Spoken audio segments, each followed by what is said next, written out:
After the terrorist deadly attack on Sumy by Putin's forces, explosive night in Russia, over 30 blasts rocked Kursk due to a massive drone attack, Russian media. 115 UAVs reportedly targeted 5 regions across Russia, including Moscow Oblast. Kyiv forces hit Russia's Kursk region that borders Ukraine with dozens of drones, killing an elderly woman, injuring 9 people, and sparking fires in several buildings in the region's administrative center, Russian authorities said on Tuesday. The Russian Defense Ministry, which releases data only on how many drones its forces destroy, not how many Ukraine launches, said 109 drones were downed over the Kursk region overnight. Kursk has been subjected to a massive enemy attack overnight, the Kursk region administration said in a post on Telegram messaging app.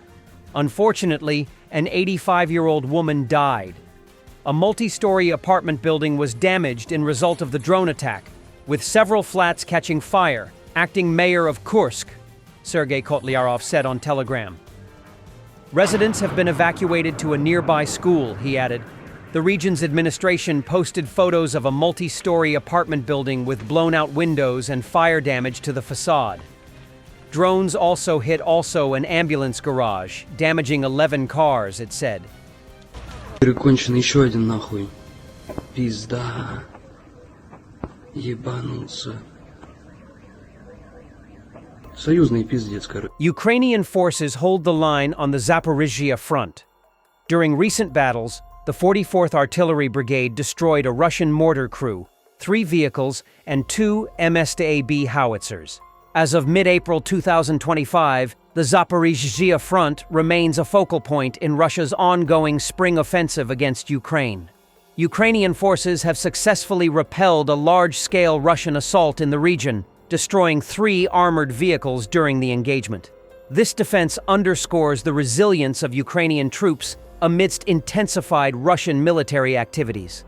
The broader offensive, initiated in early April, has seen Russian forces escalate attacks across multiple fronts, including Zaporizhzhia, Kherson, and Donetsk oblasts. Despite these efforts, Russia's territorial gains have been limited, with analyses indicating a slowdown in their advances. Ukrainian defenders continue to hold key positions, demonstrating effective resistance against the offensive. In addition to the ground conflict, concerns have been raised over the Zaporizhzhia nuclear power plant, Europe's largest nuclear facility. Occupied by Russian forces since 2022, the plant has suffered damage and poses significant safety risks. Ukrainian officials have warned that restarting the plant under current conditions is unsafe, citing issues such as damaged infrastructure, inadequate cooling systems, and the presence of military equipment on site. Overall, the situation on the Zaporizhzhia front remains tense, with Ukrainian forces maintaining their defensive efforts amidst ongoing Russian offensives and international concerns over nuclear safety in the region.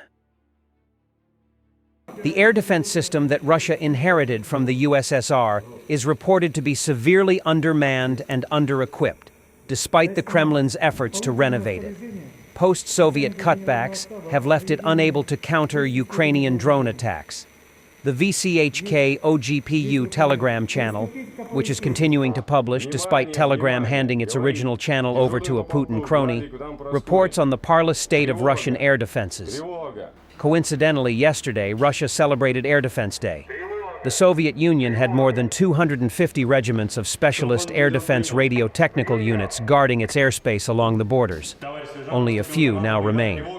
As a source says, there is no early warning for air defense systems, so all sorts of UAVs easily fly across the entire territory of Russia and freely attack military and industrial infrastructure facilities, and even the air defense missile systems themselves. It was the units of the radio technical troops that provided the air defense missile systems with timely reconnaissance, giving targeting instructions. There is no such scheme now. They are more or less able to cover only the approaches to the capital, and even then only against primitive drones.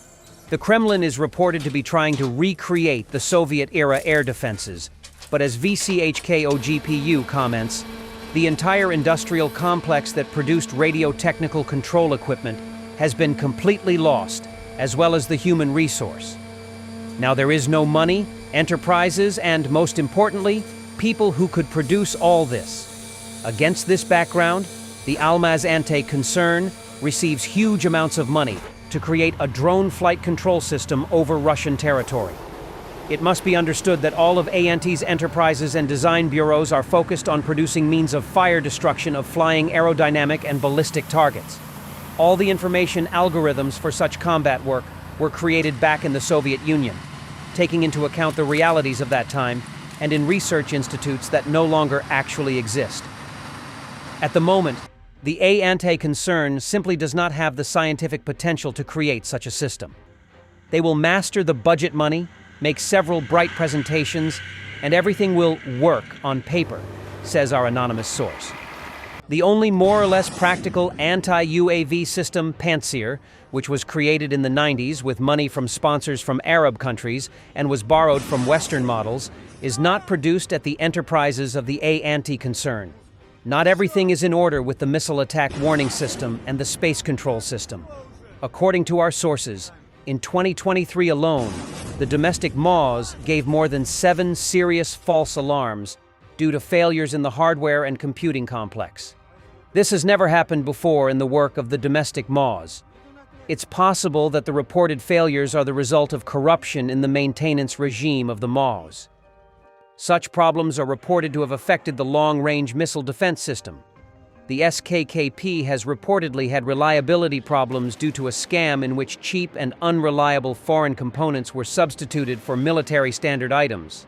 Several senior officials have been convicted of fraud.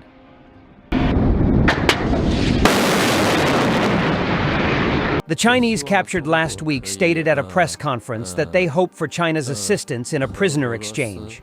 They also shared that they nearly died from Russian chemical weapons and expressed their desire to return home. Ми сподіваємося, що китайський уряд може допомогти здійснити обмін між Україною і Росією. Ми повернемося до Китаю. U.S. Democratic Senator Tim Kaine has arrived in Kyiv, the U.S. Embassy in Ukraine reports. We are waiting for Elon Musk to call him a traitor, like he did with Senator Mark Kelly. One of Trump's spiritual buddies made an 180 turn on Ukraine, now supporting Ukraine. Pastor Mark Burns, Trump's spiritual advisor, says supporting Ukraine is now America first. He once opposed U.S. aid until visiting Kyiv, Bucha, and seeing the horrors firsthand. When I was on the ground, and you're talking to these people, and once you see the atrocities at the hands of the Russians, politics goes out the window. Guess Lord works in mysterious ways. I was wrong. I now believe that supporting Ukraine is America first. And once you see the atrocities at the hands of the Russians, that is just pure evil. Politics goes out the window. Thanks for watching, and don't forget to subscribe. Also, if you want to support Warthog Defense, please become our member and get early access to new videos, exclusive members-only videos, and become administrator in comment section. The membership link is in the description. Rescues every day. We had a guy last week at 6 rescues in 6 days. You know, he's doing the job every day.